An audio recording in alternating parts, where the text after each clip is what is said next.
खुलुमबाय बड'लेण्ड रादाब नायगिरि बयनिसिमबो फुंबिलिनि गोजोन हामलायथि बावहरबाय। दिनै 7 जुन 2025 इं मायथाइनि सानसेनि फान्जामुथियाव थानाय राशिफोरखौ फरायथिनो लाबाय। मेष राशि समाजनि मोजां हाबा मावनायनि थाखाय गिदिर बिबान मोनगोन, गोसोआव गोजोननाय मोनगोन, मोजां सान।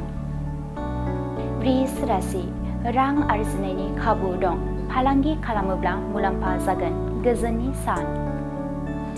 मिथुन राशि आनजादाव उथ्रिसारनो हानाय नङा, गोबां दुखु दाहा सहायनांगोन, गोसो हमथाना थानाया गोनां।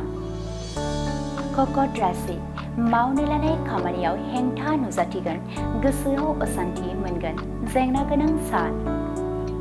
सिंह राशि गोसो होनानै नाजायोब्ला जाफुंसारनाय मोनगोन, जिउआव दावगालांनो बोलो मोनगोन, मोजां सान।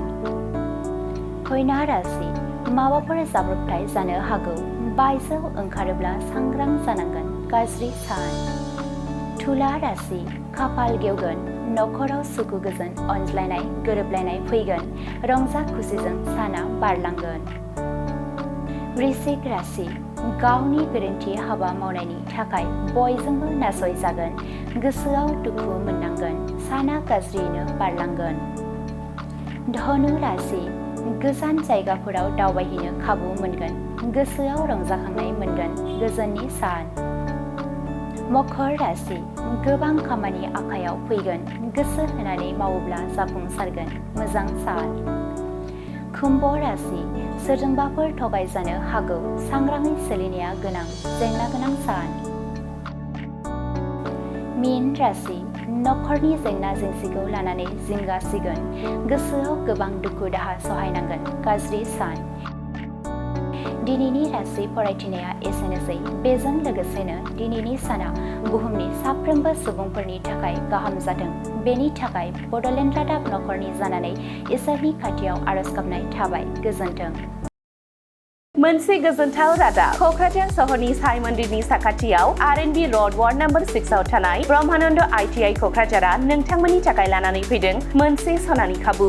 आथिखालनि बादायलु मुगायाव नोंथांखौ साख्रिनि थाखाय साखाफारा खालामनो ब्रह्मानन्द ITI क'क्राझारआ गासै 9 भकेशनेल कर्स लानानै फैदों आरो बे 9 भकेशनेल कर्सफोरा जादों electrician course 2 years course, stenography 1 year course, COPA computer operating and programming assistant 1 year course, beauty and wellness 1 year course, sewing technology 1 year course. Beauty and wellness आरो सिविं टेक्न'लजियाव नोंथाङा बेसेन नाङै मुं थिसननो हागोन। ब्रह्मानन्द ITI क'क्राझाराव हाइलि क्वालिफाइड फेकाल्टिस दं आरो 100% जब एसिस्टेन्ट। बेजों लोगोसेनो बेयाव फ्लेक्सिबल क्लास टाइमिंनि खाबुबो दङ। बेयाव CIPET, टुल गुवाहाटी बायदि नेशनेल इनस्टिट्युटफोराव एजुकेशनेल टुरनि थाखाय लानानै थाङो आरो रेलवे वर्कशप, बङाइगाव, APDCL बायदिफोराव इन्टार्नशिपनि थाखाय दैथायहरनाय जायो। आबुङै मिथिनो थाखाय ब्रह्मानन्द ITI क'क्राझाराव थांनानै एबा 9101325849 एबा 863868324 मबाइल नाम्बाराव कल खालामनानै सोलाद लानो हागोन।